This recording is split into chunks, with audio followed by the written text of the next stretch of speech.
Hey everyone, Mick McGurk here. I'm doing this run here of the EarthBound PK Scramble mod randomizer developed by JTolmar here. We're doing this for consideration in AGDQ coming up in January here. I've been streaming for about 2.5 years now, mostly running PK Scramble, and was a tournament champion in the most recent Spring 2023 tournament. We'll be doing a seed here with race percent with a couple of fun settings. Those fun settings I'll let JTolmar talk about, who is with me on commentary. JTolmar is the creator of PK Scramble, and I will let him take over here now while we get the seed started. Hello, I'm JTolmar, as Mick McGurk kind of introduced me. I made this randomizer about 2.5 years ago. It was actually January of 2021 that I submitted. People have been running it basically since March of that year, and I convinced everyone to actually have a completed randomizer. I thought that they should play it, but it was kind of fun because the timing that I released it was the same time as the tournament and the other EarthBound randomizer. We are blessed to have two randomizers.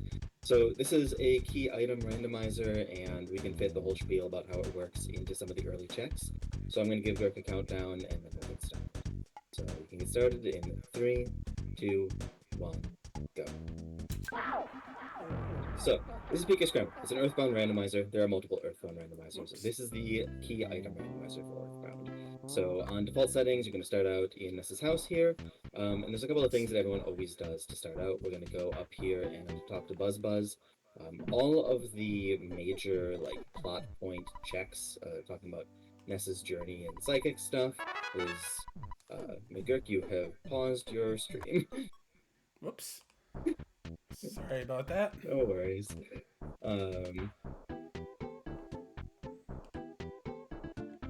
Should I? Nope, no problem. Just give me a second. We'll get it back up here. Okay. Alright, so, technical difficulties aside, we're not doing this through the usual setup. So, all of the...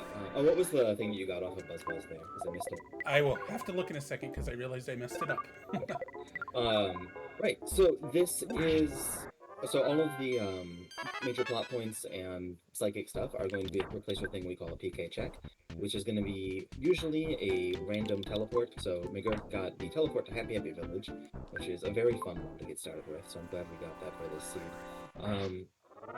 So it'll either be a random teleport most of the time, or sometimes it'll be teaching Pooh a new version of Starstorm, whoever Pooh is.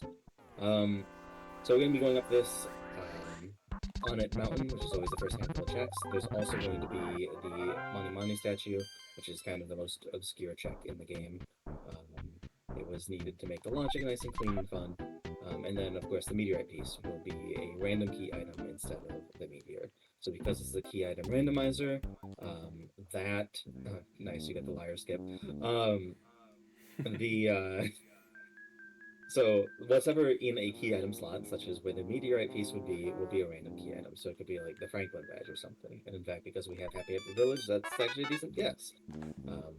McGurk also just picked up a teleport to Summers. So these are typically the first 3 checks that you do, unless you have a randomized start location, which we did not choose because it makes it really hard for the commentator to explain what's going on.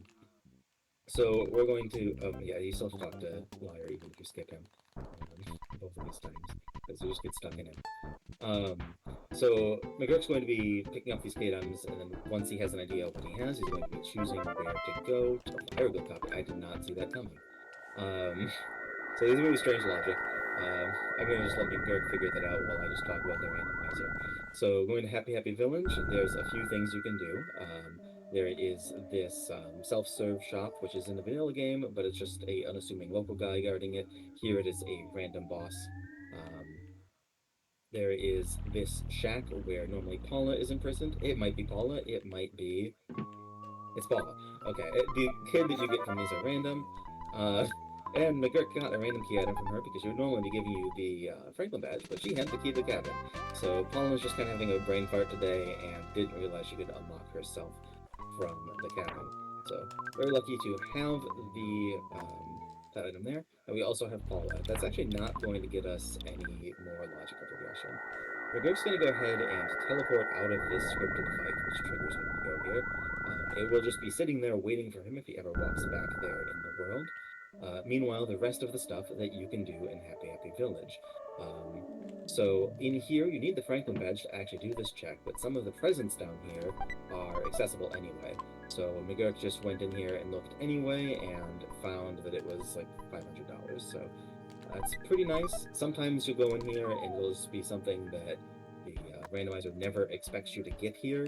I never expect you to actually go there, and all of the stuff in this game is scaled based on how deep into the logic the randomizer thinks that it is. So if that was going to be super late game, then there would be super late game items in there, and any enemies that he encountered there would be very deadly, but because he doesn't actually have to do it, he can just pick up some nice items and run away.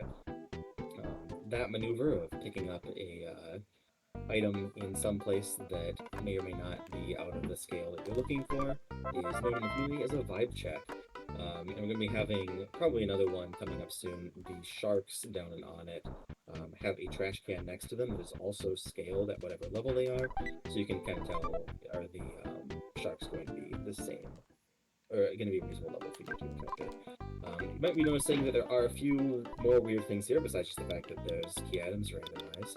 We have a few extra settings turned on. So you've probably noticed already that all the enemies are changed. There are a few different ways to change up the enemies in this game, but we have one of the more drastic ones enabled today, which is going to be generate enemies and generate bosses. So every enemy and boss, once you turn these settings on 100%, is going to be fully replaced with a random one. And I completely missed what item that was. What was that? That was a double beam. Double beam. That's a little bit late. Yes. Double beam is kind of mid-game, and we are still real early game. So those sharks, which are not sharks at all, that look like something based on Titanic, they'll be quite strong for where McGurk is at. So he just decided to take that item and leave. Over here in Summers, there is the entire Magic Cake quest, which would normally get you a dream sequence to Dalam. That, because it's a plot psychic thing, is going to be a random teleport.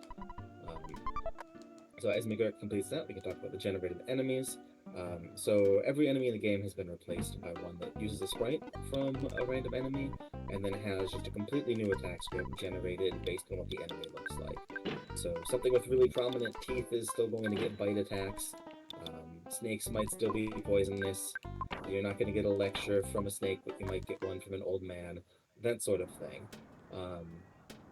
So the generated enemy is going to be doing that. You also notice that he had an item in his inventory called a brain scrambler. That's not a vanilla item either, because we have extended PSI shuffle enabled, which will shuffle all of the characters' PSIs, including the combat items that Jeff gets. So the brain scrambler is a Jeff item that replaced some other Jeff item, and it is the Brain Shock PSI, but in item form, which means that some item has probably been turned into PSI as well. I think McGurk is pretty well potholed, doesn't have too many other things to do. I didn't mention that in, what's his name? Over in Happy Happy Village, you could go visit Lilliput, which is a sanctuary. He's going to need 4 of those, or maybe a few more, to complete the seed, but he can do that whenever he wants. And other than beating the sharks, who looked really scary, this is the only thing he can do. So this is probably going to be getting him somewhere. Teleport to Dalam. Dalam's great, and has a really easy kid check. It might be Pooh, it might be someone else. Just due to a kind of a funny thing about how the logic works in this, there's a pretty good chance that kids are in their vanilla locations. But this could be Jeff or something else. It's Jeff. Hey, Jeff. Jeff is very good with an early double beam. Yeah, but you actually picked up a lot of Jeff items. I saw a few beams and that brain scrambler. So there's not actually much else to do in Dalam at this point. This guy will give you a quest to go do Pooh's meditation sequence, but we don't have Pooh, so no one can do it. But in vanilla, Jeff would normally come in with the AGDQ machine from his little side quest, and in PK Scramble, that's been replaced with something. I did not see what he ended up. Franklin badge. Franklin badge, which is useful. I also saw an ice balloon in that inventory, so that is going to be the bottle rocket slot for this PSI shuffle. That's going to be a PSI freeze, one use that only Jeff can use. So pretty good to find. It also means that we might get the always enjoyable PSI rocket, which everyone in the Scramble community loves to see. Until we see Rocket on a Jeff item, there's a good chance it's a rocket. So we're gonna find out that. So we saw that the enemies over here in the big room in Happy Happy. We didn't see the enemies, but we saw some of their items, which was like third Jeff weapon and $500, which is going to be too far into the game. So Girk, now knowing that this is probably the next useful thing to do, is going to be going and doing this. And he's went and fetched all of these kids early, so it should be pretty easy to get through whatever's in here. Also, because one of the enemy shuffle things is on, some of the enemies in here will be respawned. Yeah. So we have our first generated boss. This would normally be Carpenter, but it's going to be someone. It is Desert Plastic Scorpion, which did have boss stats, but because Linger went around and picked up so many things, including that double beam for Jeff, it's going to go through really quickly. And Assigned Banana, which at this point I'm actually kind of lost. I feel... Looks like I need to go through Pyramid. Pyramid, I forgot that you had the hieroglyph copy. Yep. I was hoping to avoid that just in case, but yeah, people with generally... it being so early, it's really unlikely that I would be able to. Yeah, definitely. Mostly you would just hope that you get to skip the boat sequence at this point. You get a copy that early. So yeah, McGurk's going to have to take a boat ride to Strava, which is one of the slower things to do, but we'll have more things to talk about in there. There's also a cutscene during the middle of it, which changes. In PK Scramble, a lot of the cutscenes have been updated to try to handle the randomness. So normally this guy will talk about Pooh, who will be in your party at this point in the game. We don't have Pooh, so he's going to talk about someone in your party, which, because I programmed this, I know that it's Jeff. So we can have a nice shout out to another RPG if we slow down.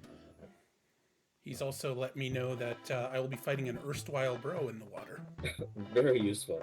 Yeah, so he says the name of the boss, but because we have 100% boss generation on, those names are not incredibly useful.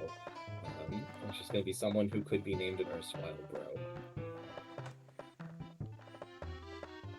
I've went through and sped up a lot of the cutscenes. I've sped this one up by 15 seconds, but it's like a 3-minute cutscene, so it needs some more speed up.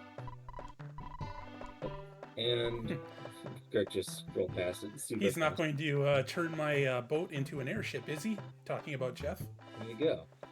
Also, the guy mentioned the hieroglyph copy, which has been slightly changed for PK Scramble. It is actually a completely unnecessary item in vanilla EarthBound, but because it needs to do something and something needs to unlock the pyramid, it will unlock the pyramid, and there'll be a cute cutscene to do that. Erstwhile bro is apparently some sort of mummy. That is not what I was expecting. Oh, he's got help. The little kind of glass heap is big. That was unexpected. Oh, we do have Rocket. Wow. And we have PSI Rocket. So the PSIs have all been shuffled around, so these are PSIs from someone else. PSI Rocket is the bottle rocket slot. It is very strong as a PSI, even though it is less strong. As PSI Rocket Beta is 3 bottle rockets, and a big bottle rocket from vanilla is 5. Still very, very strong. And of course, McGurk is still kind of overleveled because he went and picked up as much stuff as he could before doing any contact checks. Other things you might be noticing in here, Girk's always running at full run speed. That's a common quality of life thing in a randomizer. Also, the text has been set to instant speed, goes very, very fast. And there is a button, it's the Y button, that will just instant mash everything as fast as possible. So you don't need to be hurting your hands mashing the button to go between text. It's frame perfect every time if you just hold down Y. Additionally, we briefly saw Girk go to the R button menu. I'll ask him to slow down and show that next time he picks up a weapon. Sure. Yeah. So going through here, we don't have generate equipment on, so at least these items make sense. That is another option. That is not. I can't remember if there's anybody with a wet towel here. I think it's in the shop in the building. Yeah, I think this guy might have one. Oops. I guess I gotta talk to him this way. There we go. There, Yeah. there's the R menu. Yeah, so the last item that you got is inside of the R button menu, which you can press and then give to someone or equip an item immediately. Has all sorts of nice little features. You notice that McGurk got sunstroke after walking like 3 inches off of the boat, and probably is going to get sunstroke again in here. For some reason, they bothered to program the sunstroke check to. Oh, this is the Sphinx. The Sphinx is very pleased to see that hieroglyph copy, and will open the door for you if it gives it to you. Because solving a puzzle that you already know the answer of from vanilla is not really a good way to lock something off. So going through here. Oops. Right, the sunstroke check in this game, in vanilla, is based on your guts stat. So when you end up with these really early deserts, you just don't have any guts. You just instantly get it. Also saw that McGurk picked up a repel sandwich. Because you're always at run speed, there's no need for skip sandwiches, so I replaced them with repel sandwiches, which will turn off all spawns for 10 seconds. McGurk's probably going to be saving... Oh! Oh, that's a bad one to do that to. Yeah, it's just a regular coffee too. Yeah, the repel sandwiches turn off spawns. McGurk's probably going to save it for one of the final dungeons. So speaking of final dungeons, probably should talk about the goal of this. Every PK Scramble, you're going to be completing some number of sanctuaries, and then by default, you're going to be going to beat Gygus after that. So to beat Gygus, you need however many sanctuaries. It's this goal set, which for a race seed is 4 of them. You also need to go to Saturn Valley, so you have to get that unlocked. Flamethrower, very nice. Flamethrower is the bazooka slot version of PSI Fire. Always nice to have a Jeff with a flamethrower. It's not particularly good, it's just really evocative that he has a flamethrower. Right, so to beat a standard Gygus, it's going to be a get your number of sanctuaries, get to Saturn Valley, have the meteorite piece to go for the phase starter, and bring Paula, because you can't beat Gygus without Paula in this. In race percent, there are alternatives as well. You can also get 1 more sanctuary, so 5 sanctuaries, and beat Magic Ant instead, or you can just get 6 sanctuaries. We added that into the most recent tournament, like midway through qualifiers. It's been a huge hit. So all the way through the double elimination tournament that we had in spring, senior thingy. What a good name for an enemy. All the way through the spring tournament, we had that enabled. I think it was probably like 60% Gygus, 30%, more than 30% Magic Ant. And through the entire tournament, I think 2 people beat it with 6 sank. So that is not frequently the fastest, but it is an option. Yeah, my experience typically is that 5 plus Magic Ant is usually close unless you've got it right away, just the way the logic works. Usually 4 is a good breaking point to get to Gygus. Yeah, so 5 plus Magic Ant can like be a shoe-in if, for example, you just don't have Paula and don't know where she's going to be, but you do know where to get that 5th sanctuary. Other times, if you don't know where you're going to get that 5th sanctuary and you have Paula and the meteorite piece in Saturn Valley, then even if you don't like doing Gygus, and even though Gygus is fairly slow, going and hunting for whatever the other sanctuary is can be a very long time.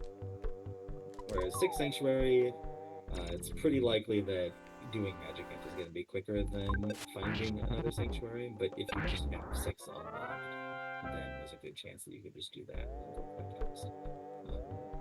Anyway, this is the pyramid check. There's an item down there that I already missed, and then out of this door... That was the pack of bubblegum. Pack of bubblegum, thank you. And out this door, there is a PK check.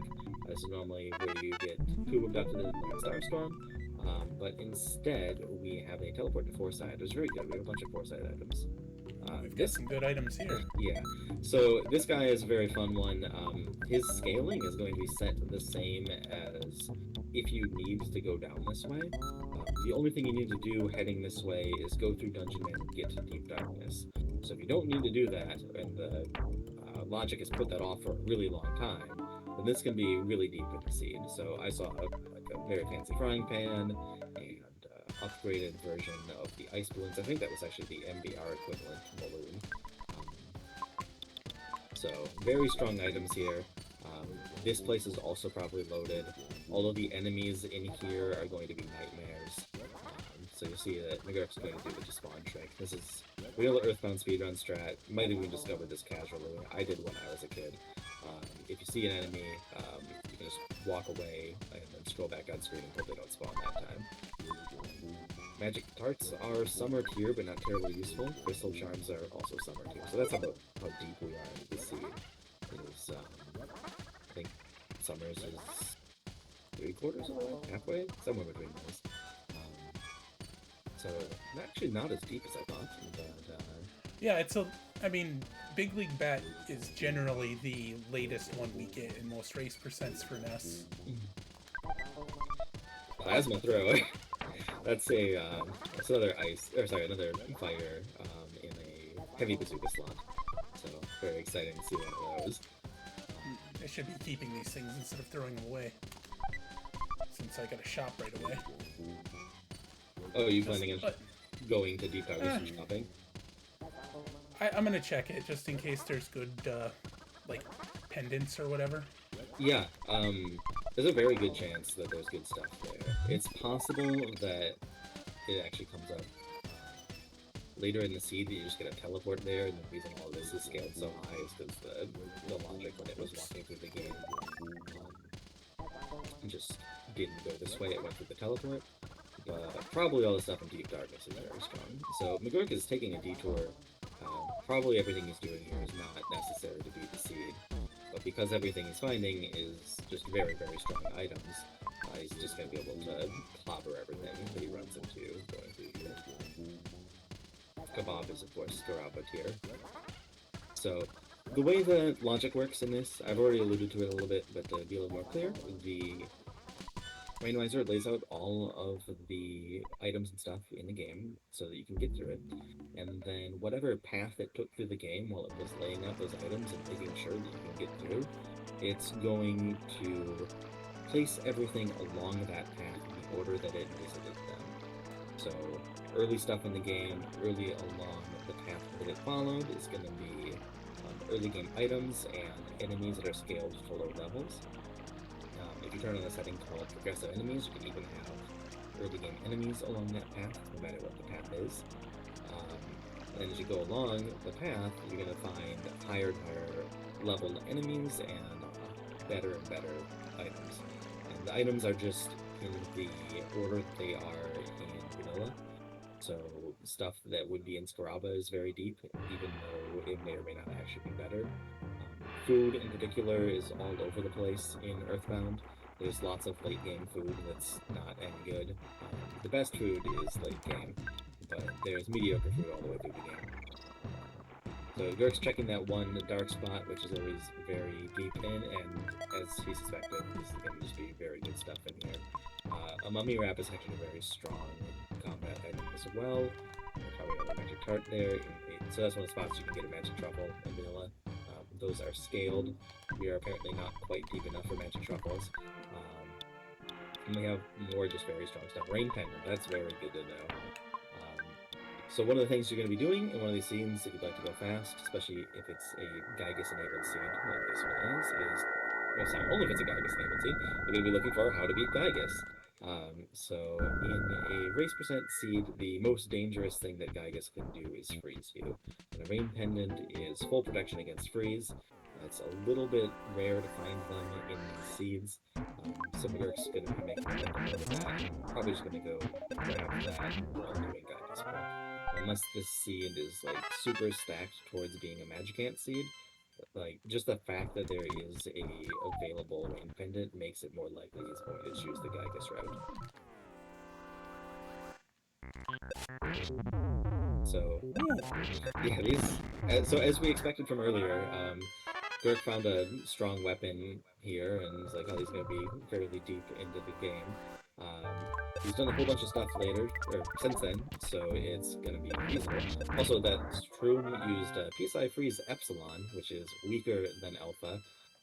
All of the enemy scripts in the game, because they're So the enemies are scaled to fit wherever in the logic you are, which means that they have to have weaker attacks sometimes, because PSI just does fixed damage.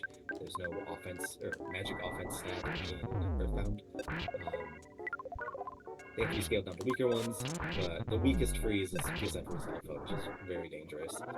So I had to add in some weaker ones. So that's what you saw there. Dirk's just gonna plow through these things. Has a lot of equipment at this point. Troublesome Oak is the second boss here, and PSI Rocket is also very strong. But yeah, the enemies are catching up to Dirk's preparation. He's not completely loaded with out-of-depth stuff, so you can see that this Troublesome Oak is actually taking a few turns to beat, even with strong PSI and Jeff having a plasma thrower and that sort of thing. Oh, that's a horrible thing to find. So the beating Frank here, or the sepia-toned gal, as she may be this time, Frank Slot Boss, is going to unlock Mayor Purple's item, which is normally the key to the shack, but it is the Eraser, which is one of the least enjoyed items because it means you get to go to Stonehenge. We have... Yeah, I think I should probably... I think I would normally wait to get this, but I don't want to forget. That makes sense. Yeah, if you're really, really trying to cut corners, you can put off actually picking up the item until you actually need it, which is slower, but you might not need it, and if you don't, then it's faster. That also means you can forget it and get yourself stuck. So, Girk actually likes to play pretty safe. Among all of the top-level runners that we have, I think Girk is the safest and most picking up resources-oriented of them. But he is our current tournament champion, so that is a completely viable way to play, clearly. Girk picked up a bunch of stuff for 4 side. There's a lot of things you can do with 4 side. So we're going to be here a while. You can go to Moonside right off the bat as soon as you get this. I guess technically you need an item you want to get rid of to bribe that guy with. But this will unlock Moonside, which is going to be a key item. Girk also had the Yogurt Dispenser, which unlocks the Mount Holy Building, which is a kid and an item. And also had the Side Banana, which unlocks the Sewers, which has a Sanctuary and a key item. And in addition to all of that, you can just walk from here, well, not from here, from Foresight, you can walk to Dusty Dude's Desert, which has the Mines, which is another key item. So, very loaded up here. There's actually one more thing in this whole area. Oh, whoops. Oh yeah. There's an ant item, or an ant enemy or something. Oh, it's a slug type. It's a slug. Yeah, so if you have any sort of generate enemies or enemy shuffle enabled, sometimes you'll run into this. There are, like, there are ants and slugs in this game. Their sprite is 2 black pixels. If you are on a background like this, they really do just get you. People have told me to fix it, and I think it's funny, so I'm not willing to. It'll be really hard to figure out what the background's going to be that they're sitting in. So go pick up a slime generator. That's a Jeff item. That's a vanilla one. It's actually kind of useless. And a firebomb.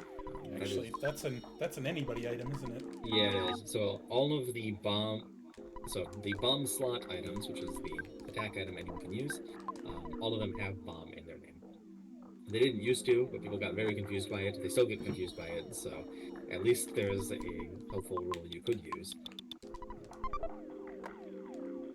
I also noticed that Girk's just picking up cash whenever. We have a flag enabled by default now called Easy Deaths, which completely changes EarthBound's death mechanics. Normally in EarthBound, when you die, Ness loses all of his psychic points, and the other kids stay dead, and you lose half your money. Oh dear. So this is a boss... Oh wait, that's not gonna work. Yeah, this is a boss that's based on a loaded dice, which is actually a pretty scary enemy to get a boss at. Because loaded dice will just call for help every time. That's not guaranteed. That wasn't so bad. That's not guaranteed to be what the boss does. That's based on it, but it is likely. So that could get out of hand. But Girk handled it. I also noticed that I never caught what your rockin' is in this seed. I had not cast it yet, so... Alright. I had Starstorm. I was gonna find out there, but Starstorm is better, I think. Usually... I didn't. Yeah. Here, let's find out with the menu. Jar of Fly Honey. actually currently useless, but is a good item. Okay. Looks like it's thunder. Ah, that is niche. So I'm gonna go to the desert so I can have exit mice, probably. Oh yeah, that makes sense. Monotoli building is a double check, so it's very good, but it's also really slow to get out of it. There's a bunch of elevators, and one of the more niche quality of life improvements for PK Scramble is that I enabled exit mice in that building.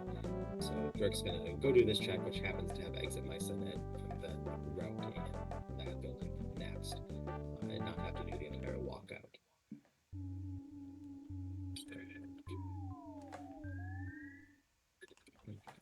When we get up to this this check, we're going to be noticing another feature of PK Scramble. Oh, he's got monkey invitations. Everyone loves the monkey invitation. I can't currently use that, but I'm guessing I'm going to get pencil eraser pretty quickly here. Yeah. Things are leaning towards that.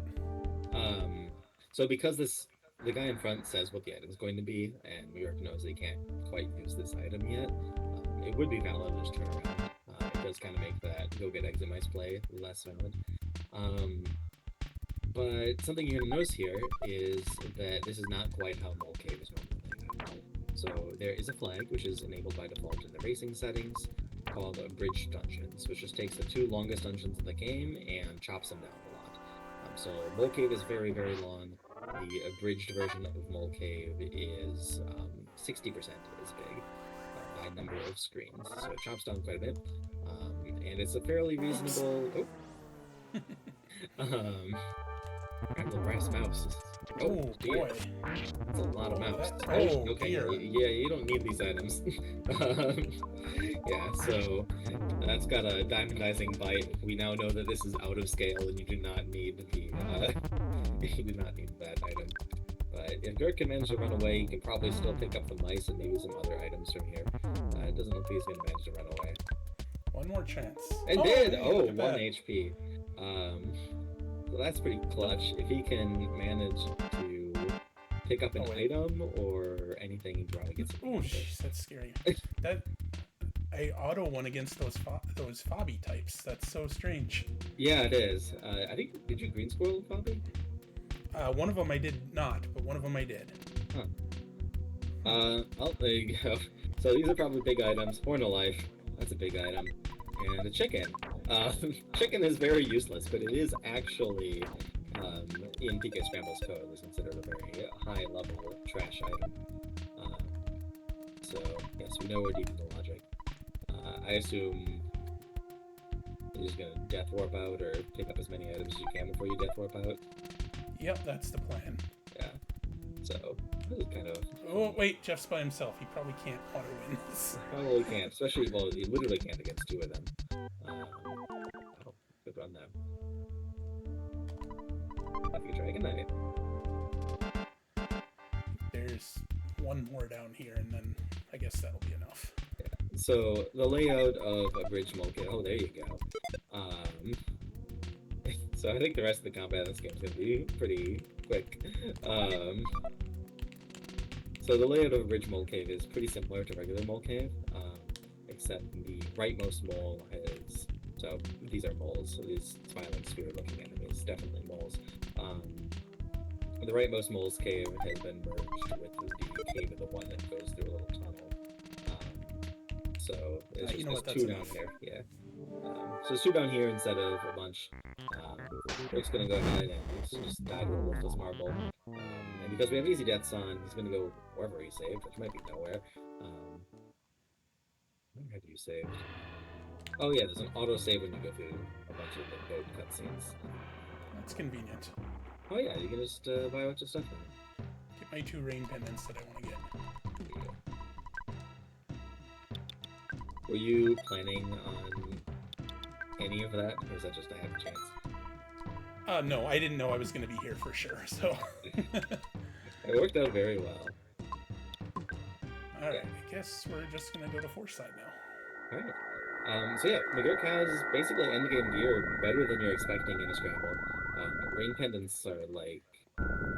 sometimes you find them in a seed. They're just slightly ahead of where you would normally find them before Sanctuary Logic. He also has a magic hand pad and a magic fry pan stuff, which are just complete endgame weapons. So he's very well set, just needs to find 4 sanctuaries and a final boss to beat, and we'll be good to go. So this is a sanctuary. So earlier I was saying that he's probably going to go do Monotoli building, which has 2 things in it, but this is also a very reasonable check because there is a sanctuary down here. It needs 4 of them. He's going to be doing this eventually, and this one includes a key item, so always very reasonable to go here if you just think you can do it. The only reason you wouldn't go here is because you think you can do it faster later. And looks like a really smooth sailing. Oh, there's a bear. Bear. One of the Scramble runners started this thing of just saying bear every time you see a bear. It is stuck. Funny seeing the clock run down the stairs. Right, second air sanctuary location. I assume first was the little pit. Yeah, that is the only other one I technically have right now. And yeah, since McGurk has picked up a whole bunch of late game weapons, it should be pretty quick to clear out a lot of these things. This guy here gives a key item. In vanilla, it is a chest that contains the carrot key. When I was programming this, I actually had not yet done chest randomization. I was just like, oh geez, I'm not going to do an entire chest special thing just for this one thing. Let's just replace it with this guy. Because you actually can't get to Maxwell in... Oh, it is a carrot key. There you go. It's not even randomized. So, you actually cannot visit Maxwell in PK Scramble. The entire snowboarding school is closed. So, there you go. We get to say hi now. Carrot Key is another sanctuary check. We have Dalam, so that's access. Kirk is up to 3 available. Just needs to find 1 more and Saturn Valley access. Or 2 more. And just go beat Magic. Still no sign of that Saturn Valley access, though. He has the fly honey, which kind of suggests that the logic thinks he would be able to get at it. But I don't even know where you'd find it from at this point. Maybe one of these would be diamond in the tower. Yeah, I think it has that would to make the most sense. I don't think there's any teleport checks available for you anymore. No. I guess there's the monkey cave, but we know that's impossible because those enemies are horrifying. Right.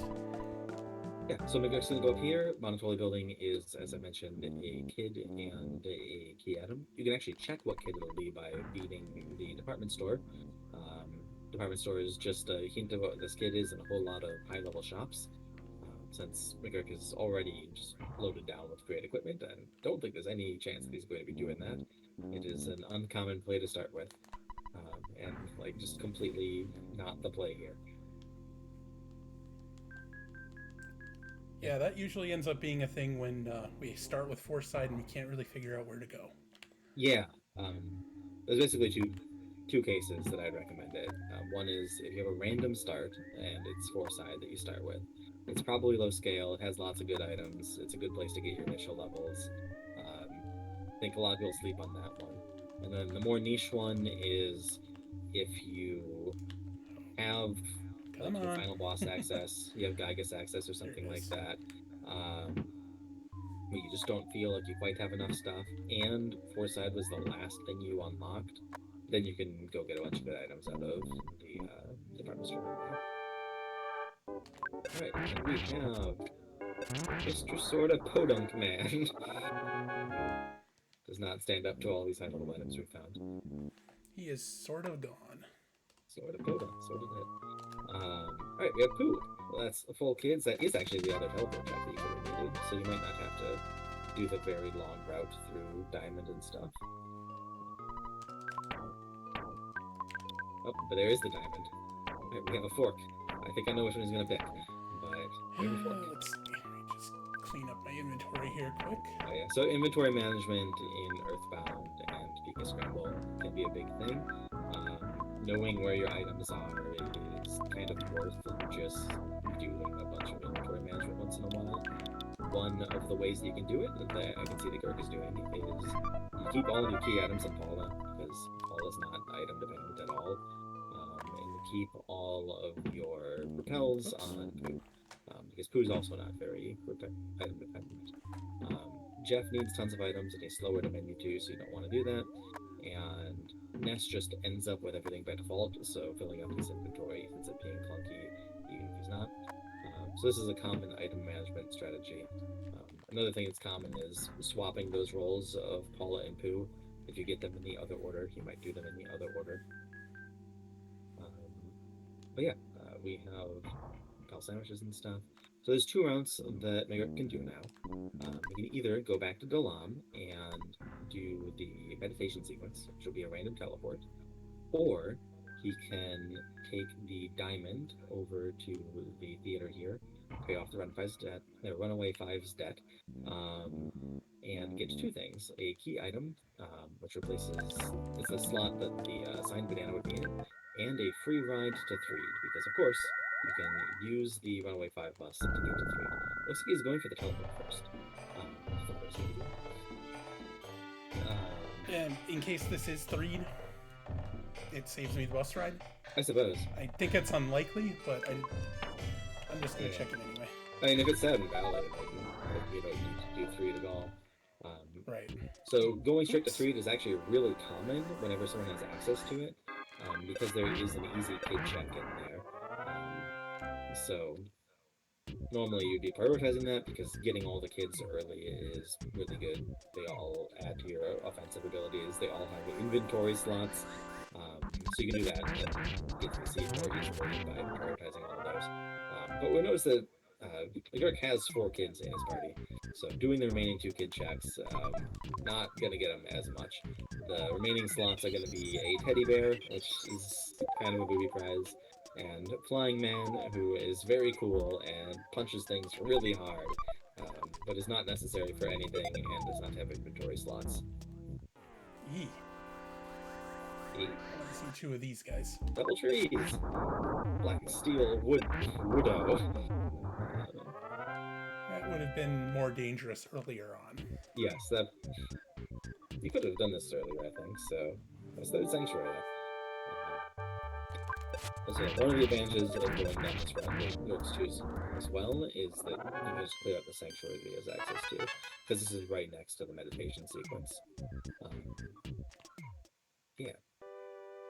Oh, and the getting the 3 through 4 side, that is not quite vanilla logic, but there is a bus ride from 4 side to Threed in vanilla Earthbound, and the bus ride will get you through the ghosts in the other direction, so it logically makes sense that it should get you through the ghosts this way around as well.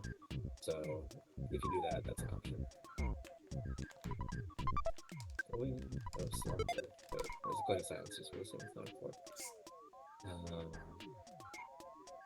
So just moving through here. Anything that I've missed? Any commentary from you? No, I think this one's kind of shown how it's good when we have a seed like this that gets divergence. Oh, yeah. There's the zombie paper hint. Oh, did you read the hint? I should have. Yeah, it was in a tent. Oh, it's in a tent. Okay. So if this doesn't give Satin Valley or Threed, we do know on the route for go mode now. So when you beat a certain number of sanctuaries and exit them, get a phone call from Apple Kid, which says where the zombie paper is.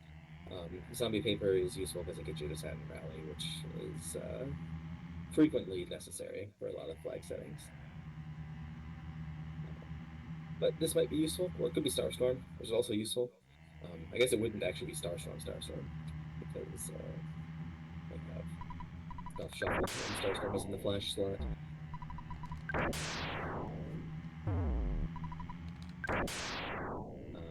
Yeah, this goes pretty quick when you have Y button auto mash and instant deck speed.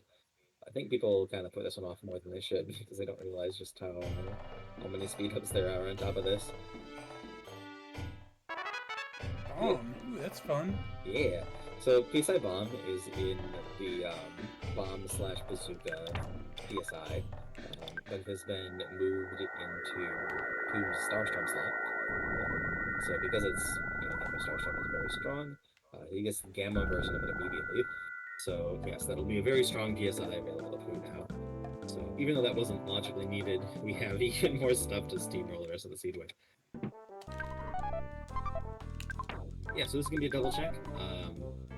There's oh, I forgot I See, I died in the mines. I forgot that I actually had the exit mouse, so I've walked out twice. Oh no, I forgot it entirely too. Oops. I just saw them in my inventory. Yeah, that didn't even occur to me. You don't even have long dungeons left to use them on, because I guess Lilliput is long, and you can use Yeah, I them. mean, I'll use them out of Lilliput and the Pond Cave, Milky Well. Yeah, Milky Well's not Pond Cave, but yes. Oh, yeah, you're right. I always get those two confused too. They're just like wet names. You notice that cutscene's been modified slightly. Venus comes and gives you an item afterwards. It's just completely unclear when Venus should show up and give you the design banana in the game's logic, and I don't want you to have to listen to an entire Showtime cutscene at any point in this rando, so she just shows up there. We also get this bus ride that I was talking about. So, as you know from playing vanilla EarthBound, you need a bus full of musicians to get past the ghosts. And even though this isn't the direction you normally do it still works. So, this is totally valid EarthBound logic.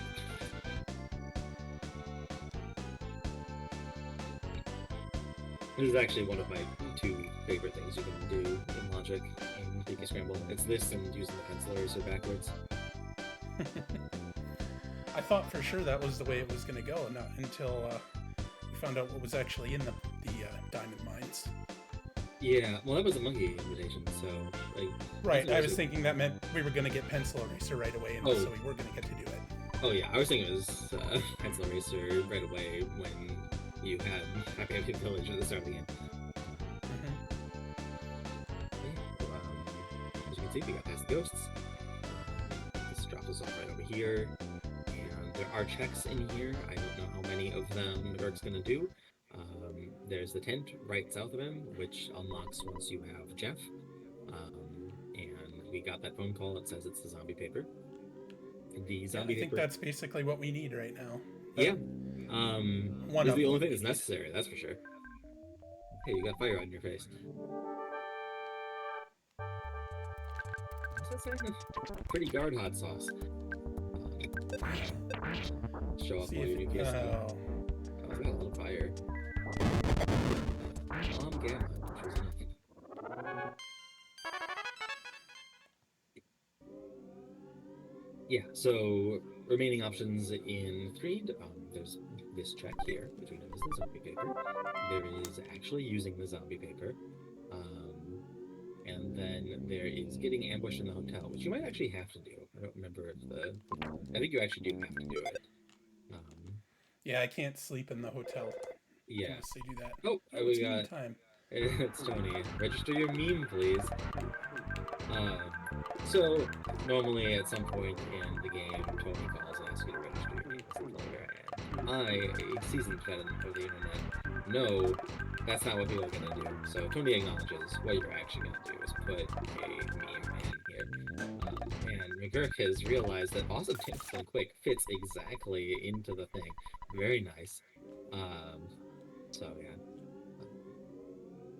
I'm gonna go get kidnapped by a zombie lady because we need to use this hotel, and it's gonna be zombied up until we fall for this very obvious trap anyway. Falling for this trap also gets you a kid check, and down in this cave there's also a sky runner. If you have an engine for it, you can go to Summers. We don't have an engine, and we already can get to Summers. Hey, it's Flying Man! That's wonderful. That's really good. So we get to see all the useful characters. So yeah, Flying Man is not useful, but not useful for logic. All the other kids have like one check or another that they unlock. Flying Man just punches things. That's an OK pendant. So OK pendant is the only piece of equipment that is added to a scramble unless you turn on equipment generation.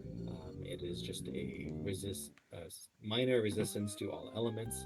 It's added because nothing did that before, and because it really smooths out these 4 Sanctuary Gygus fights quite a lot. So as we start getting ready for Gygus, during the main phase of Gygus, which is many turns of just being stuck there with Gygus's really mean attack script, there are 4 things that Gygus can do. In vanilla, they are a PSI Freeze Alpha, but it hits everyone, Flash Gamma, and Thunder Beta, and skipping a turn. Those are the 4. In PK Scramble, those are all going to get scaled to some amount, so they will not be that strong, but they'll just be those same things instead. So the Flash will get scaled down to a Flash Beta, and Flash Beta has been nerfed in PK Scramble, so it doesn't have a 1/8 of killing you. So it'll be annoying, but it won't end your run. The Freeze also gets scaled down, but it tends not to be a satisfying amount of down. It can still often one-shot Paula, or if you haven't been keeping up completely on healing Paula, it can still knock her over. So you need to get some sort of freeze resistance to hold on to that. A OK pendant is just barely enough. A rain pendant is just like smooth sailing to get through there. So that's like the biggest piece of Gygas prep. Other stuff that people are going to be looking for are getting PSI Shield Sigma, kind of optional, but it does make the first phase of Gygas really easy, and PSI Brain Shock, which so Gygas is very susceptible to Brain Shock. It makes Gygas waste half his turns, so very useful to do that. And we know that Jeff has a Brain Scrambler, so Brain Shock is an item in this run. We already have that set up, so keeping Jeff alive for once will be useful during Gygas. Yeah. Pour one out for Flying Man. We just lost him. Oh no, more like dying, man. That was really quick. Yeah. I was kind of hoping. Yeah, we had an exploding enemy. Oh yeah, that's Flying Man's biggest weakness. Defense space. Terribly useful. Yeah, so I was kind of hoping we'd get Flying Man all the way to the Basis Order cutscene, go to the Easter egg. So Gurk has a few things he can do up here. We can see that he went straight to the waterfall. To get to the waterfall, you need the Fly Honey, because the boss in here is not going to be Master Belch. In normal flag settings, it's just a very small chance that it'd be. In 100% generated bosses, there is a 0% chance it'll be. And yeah, we need to check it somewhere else, so we check it on entry. Also, you do not need Fly Honey to be Belch. That would be very weird to suddenly need Fly Honey on a random boss. Yeah, going up here, this actually unlocks a lot of stuff. So going this way gets you to the northern half of Southern Valley, which has a sanctuary and a teleport check. It also unlocks all of the ghost tunnels, because once you beat Master Belch, it unlocks the ghosts. That is the piece of logic that I see that most people get stuck on in this. There are multiple hints in the tunnel coming up, but nobody reads them, so people get stuck on that all the time. Speaking of getting stuck on PK Scramble and playing PK Scramble, if you would like to play PK Scramble, it's on pkscramble.com. And it's very easy to get into as long as you remember where any of the hint men are, because they work, and you can just keep asking them for hints, and they will tell you what to do next. And sometimes it's useless, but you will eventually get through it if you just ask for hint men. So very easy to dive in and give this a try. Is that heavily new quota? That is what it is, yeah. Australian mammal. I completely forgot what a quokka is. I think so. Looks like it was an even fight, bro. Did not take so long. He doesn't know what the word even means, does he? Not really. These ghosts are replacing some Mr. Saturns because we need someone to tell you that the ghost tunnels are open. And then here's the teleport check. The coffee check is teleport. I'll learn how to teleport to Saturn Valley. There tends to be a useless teleport or two later in the game. There's a pretty good chance that it is here in Saturn Valley there's a useless teleport. You'll notice that McGurk just used a repel sandwich. This is a short dungeon with really dense spawns, and there's not any room to dodge them. So it's a reasonable place to go use them. It's also probably one of the hardest dungeons because it's the fourth sanctuary. And crucially, McGurk has enough repel sandwiches, even using that one, to get through Cave of the Past. So we can get through there anyway. Super Major City Smile is probably going to go down very quickly because we have lots of PSI to get. Yep. And lots of strong attack weapons. So this is fourth sanctuary. McGurk already has. Wait, you don't have the meteor piece, do you? I do have the meteor piece. I still have not done the fourth sanctuary yet, though. Oh, that's right. You have to do I the have to go back and do Lilliput. Yeah, even at the first sanctuary. Yeah, this is still the best routing to do it. It was right next to him. And when you teleport out and teleport back in, you'll be next to where you need to go. So it works very well. Takes the mouse out of here instead of dealing with all the spawns in this place. There's also a photo man here, which teleporting out, if you know the exact pixel, which Kirk does, teleporting out of here avoids a photo man. Most of the photo men have been removed from PK Scramble. Most, I mean, it's whichever ones happen to get removed by telling the game that they're all already triggered. And some of them don't check that, so those ones are still enabled. But yeah, this was the very first sanctuary, so even though everything's running away. Because the stuff is scaled in logical order, we know this thing that was found really early in the game almost certainly is going to have already been checked by logic. There are occasions where the logic goes off on a wild goose chase and then comes back somewhere, but it would be very strange if it hadn't visited this really early. That's a little smart place in here. I guess it was a smirk.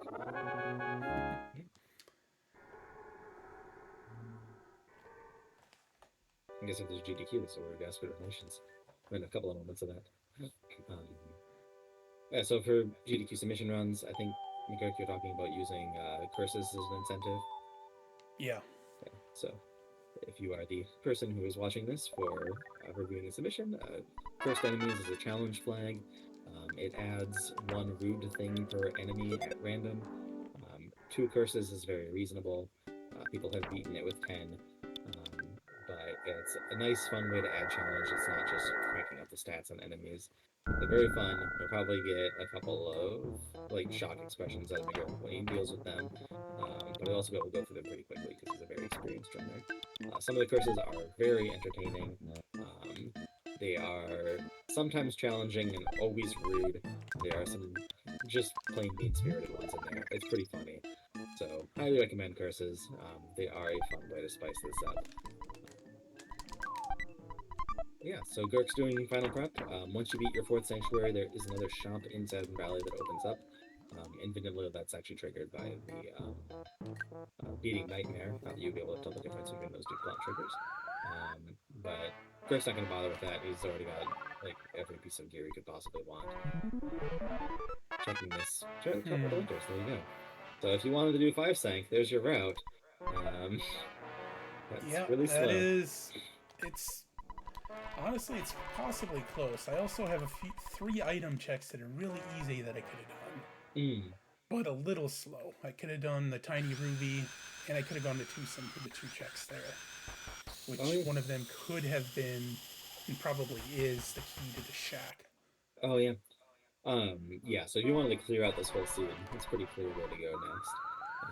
But if you wanted to get done quickly, because this is a speed run, it's this, or go to Winters and do Pond Cave, and then do Magic in it.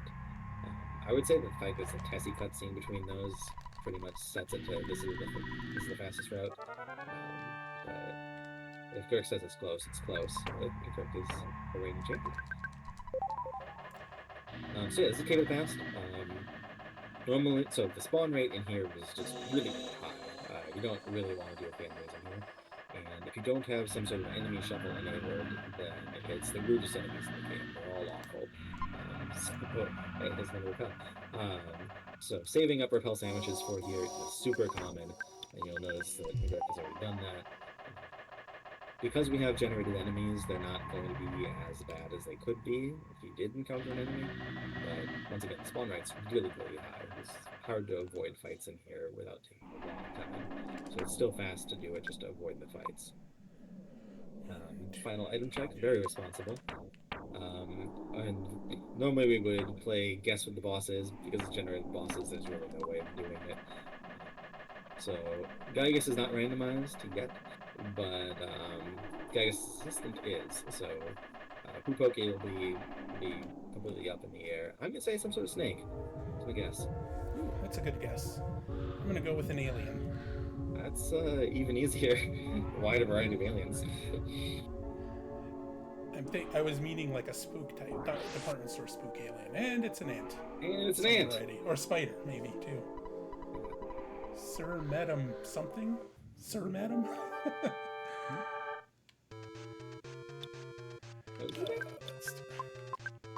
So you're gonna think through carefully about what this. Sir or Madam? Oh, Sir or Madam? We don't know. Dear Sir or Madam? Bugman. Ooh. Oh yeah, so we noticed, so I didn't talk entirely about the mechanics of PSI shuffle, but Rockin is shuffled, and whatever is in Ness's first slot, the Rockin slot, will be renamed to Rockin. If someone else gets Rockin, it will be renamed to Wave. So Ness had a PSI Thunder in there, and Gygus knows Rockin, so Gygus has PSI Thunder in this phase, which is actually quite rude. And we're gonna have more Thunder for the rest of it, because this is just how Gygus' attack script works for the rest of the game. So yeah, already got some kids down, but I saw a good number of cups of lightning was around. Fighting the Badger Hall, still always a good idea. Oops. Did not move a revive item to her. Oops. So I saw that Paula has OK Pendant instead of Rain. Yep, I also realized that. Alright, so final prep did not work as well as possible, but this is still a reasonable. Well, it's actually a really good Gygus loadout, even though we're entering Gygus with kind of spicy number of party members. So OK Pendant plus Franklin Badge Paula is quite good, and strong attack weapons on everyone is more than you expect. So this is still pretty reasonable. We also have Jeff and Edward Scrambler, which will do a lot to keep things.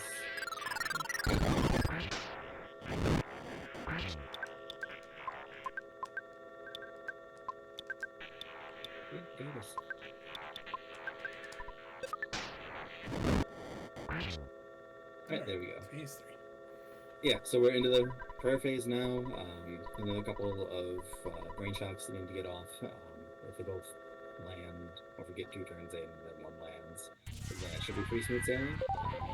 I guess can always surprise ruin the day, but hopefully the prayers go. Ledger Man prayed for Jeff and his friends.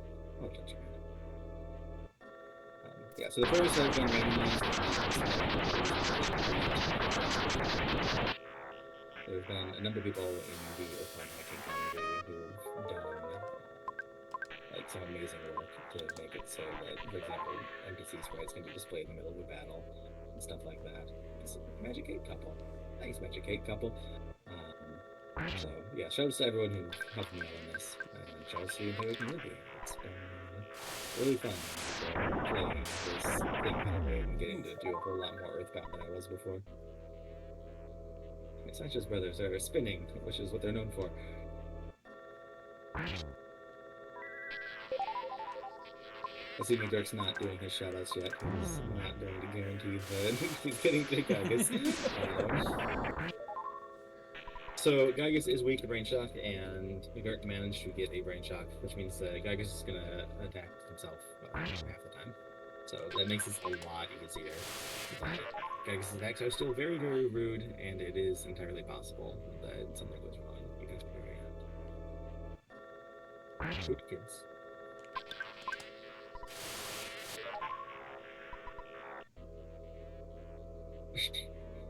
That's his friends. That's his friends. Prayed for Ness and his other friends.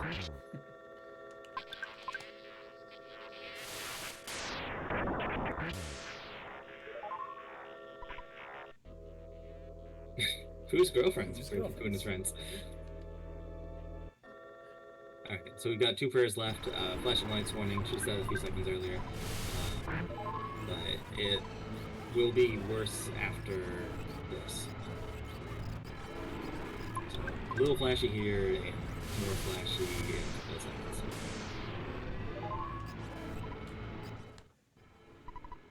And that is the last thing that he won, so congrats, Gert.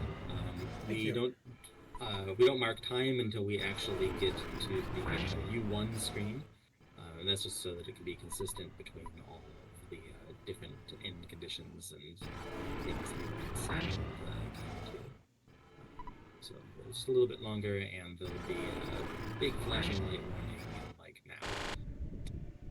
So, congrats on the run, Girk. Yeah, thank you. That was some interesting logic. I enjoyed it. Yeah, it was actually pretty interesting to see. We saw some kind of uncommon checks and a lot of diving for deeper items that you don't always get to see. Yeah, this would be a fun one to have raced with others to see how many people did some of the extra things versus not. The different ways you could have gone. Oh yeah. These particular checks, depending on how you did them. I mean, you pretty much were always going to have your 4. But like Tiny Ruby is the one that'll be interesting to see here. Because that one we could have reasonably done, I think, before being in quote-unquote go mode to see what it was. Yeah, if I was doing this in a big community race, I probably would have went for all of those, because I know I'm the fastest runner, so if one of those just happened to luckily be really, really fast way to win, then that would be how I would win a community race. Flashing lights warning has ended. So yeah, that's the end of the seed. We're going to have a nice little cutscene here that shows where everything in the seed was. So Eric's very interested with that Tiny Ruby. There you go. Good rock.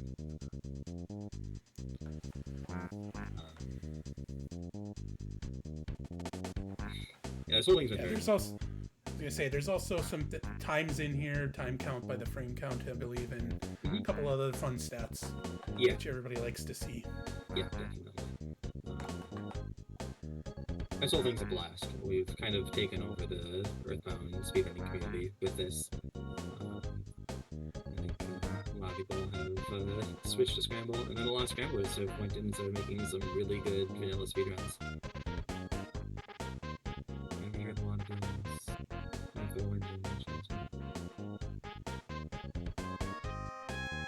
Wow, seems like that was way further.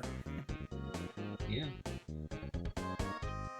Unless I just completely missed it. No, that's it right there. Tendacrot. Well, that wasn't going to be anything yet. I didn't see if there was a good way to get to... There wasn't a teleport to Lost Underworld. You would have to go the long way. Well, we did have 5th already because we had Pappy Bubblegum. Did you... I saw Apple Kid Mouse had Hawkeye. So... I think that's right. Yeah, so we would have to go to Tucson and then... No, it's the mouse had it. Right. In Winters. Yeah. So if you did the 5th and then you decided, oh, let's just go talk to the mouse. Right. And you would have had 6th sync. I should have had 7th sync access at that point. Right. Yeah, well, interesting one. Yeah, that was good. All right, well, I think at this point we'll go ahead and shut down the recording. We thank you for your consideration, and thank you, JTolmar, for commenting and all fountain of great information regarding the mod. Really great. Thanks for having me on. All right, good deal. Have a good one, everyone.